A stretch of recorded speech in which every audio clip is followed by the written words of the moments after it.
In the last presentation, we have seen Fermat's theorem. In this presentation, we will see Euler's theorem. Let's dive into the outcomes first. Upon the completion of the session, the learner will be able to, outcome number 1, we will know the Euler's theorem, and outcome number 2, we will understand the working of Euler's theorem with examples. While waiting, let's see what Euler's theorem states. The theorem states that for every positive integer a and n, which are said to be relatively prime, then a power phi of n is congruent to 1 mod n. If you compare this with the previous theorem, that is the Fermat's theorem, you can see here in the previous theorem this a is any positive integer and we had p as a prime number. But here there is no any such restriction like prime number. Here we can take any number n, but we are taking a to be a positive integer. But we have one more condition where a and n are relatively prime to each other. When these conditions are met, then a power phi of n is congruent to 1 mod n. We have already seen what is phi of n in the previous lectures. What is this? It's the Euler's totient function. So remember, we need Euler's totient function for proving this Euler's theorem. Let's dive into example number 1. The question is, prove Euler's theorem holds true for a is equal to 3 and n is equal to 10. Here a is any positive integer and n is any number, and what's the initial condition that should be met in order to prove this Euler's theorem? The condition is this a and n should be relatively prime to each other. What do you mean by this? It means the GCD of 3, 10 is 1. Is 1 is the only number that can divide both 3 and 10? Yes, 1 is the only biggest number that can divide both 3 and 10. So obviously, Euler's theorem will hold true for these values. Anyway, let's prove that now. We know the given data are a is equal to 3 and n is equal to 10. And Euler's theorem states that a power phi of n is congruent to 1 mod n. Now, what is n? 10. So we will just substitute the values of a and n in the respective places. We get 3 power phi of 10 is congruent to 1 mod 10. Now if you note here, we are going to find phi of 10. We have already solved this in the previous lecture. Phi of 10 is equal to 4. How did I get this?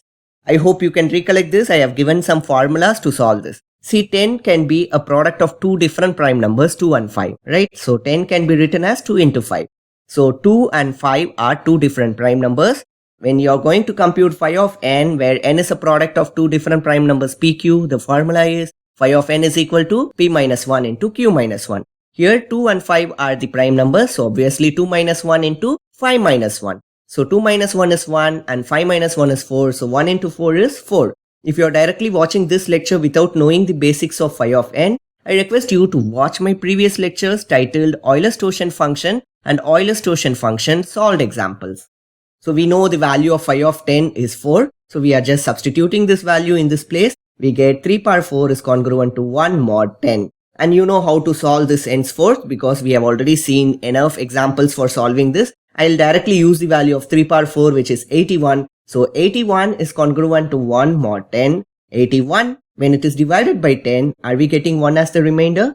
Yes, 10 8 times 80 and obviously remainder is 1. So we can conclude that Euler's theorem holds true for a is equal to 3 and n is equal to 10. Let's see example number 2.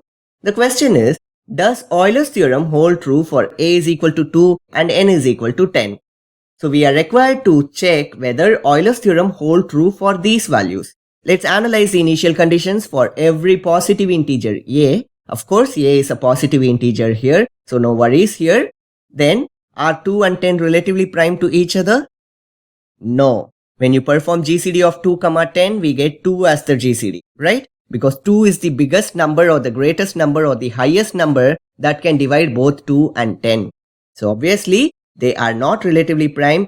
From this, we can easily conclude that Euler's theorem does not hold true for a is equal to 2 and n is equal to 10 because a and 10 are not relatively prime to each other. Anyway, let's prove that. We know the given data are a is equal to 2 and n is equal to 10. And we know what Euler's theorem states. It is a power phi of n is congruent to 1 mod n if a and n are relatively prime to each other. Let's substitute the values. We get 2 power phi of 10 is congruent to 1 mod 10. In the last example itself, we solved phi of 10, right? So we know the phi of 10 value is 4. We are going to use that value here directly. So 2 power 4 is congruent to 1 mod 10. We will directly use this value 2 power 4. 2 power 4 is what? 16. So 16 is congruent to 1 mod 10. You can see here this is an invalid congruence because 16, when it is divided by 10, we get 6 as the remainder, not 1 as the remainder. So from this, it's clear that Euler's theorem does not hold true for a is equal to 2 and n is equal to 10. The reason is a and n are not relatively prime to each other. Let's see the last example for the day. Example number 3. Does Euler's theorem hold true for a is equal to 10 and n is equal to 11? Let's check whether a and n are relatively prime. Yes, a and n are relatively prime to each other because the GCD of a comma n is 1. So let's solve this. We know the given data are a is equal to 10 and n is equal to 11. We know Euler's theorem states that a power phi of n is congruent to 1 mod n when a and n are relatively prime to each other. We will substitute the values. We get 10 power phi of 11 is congruent to 1 mod 11. We are required to find phi of 11, right? So phi of 11 is equal to simply 10. Why? If this n is a prime number, then this is n minus 1, right? So phi of n is equal to n minus 1 if n is a prime number. Here n is a prime number, so we get phi of 11 is equal to 10. We will directly substitute the value. 10 power 10 is congruent to 1 mod 11. Are you going to solve this 10 power 10 using modular exponentiation? We can solve it, we will get the same result anyway. But can you see here, we can simplify this. This is 10 and this is 11. We know this 10 is minus 1 shortage from 11, isn't it? So we can simply write it as minus 1 power 10 is congruent to 1 mod 11. Minus 1 to the power odd number, we get minus 1 itself. Since minus 1 power even number we have, we get 1. Now let's check 1 divided by 11. When you divide 1 by 11, we get 1 as the remainder because 11 takes 0 times for 1, so we get 1 as the remainder. So obviously, Euler's theorem holds true for a is equal to 10 and n is equal to 11. Before we sign out, let's see the homework question. The question is, you are required to prove Euler's theorem does not hold true for a is equal to 11 and n is equal to 33. So before progressing with the solution, I request you to check whether a and n are relatively prime to each other. After knowing the answer by looking at the question itself, still you prove this and post your answers in the comment section. And that's it guys. I hope now you know what Euler's theorem states and the working of Euler's theorem with examples. I hope you guys enjoyed this presentation and thank you for watching.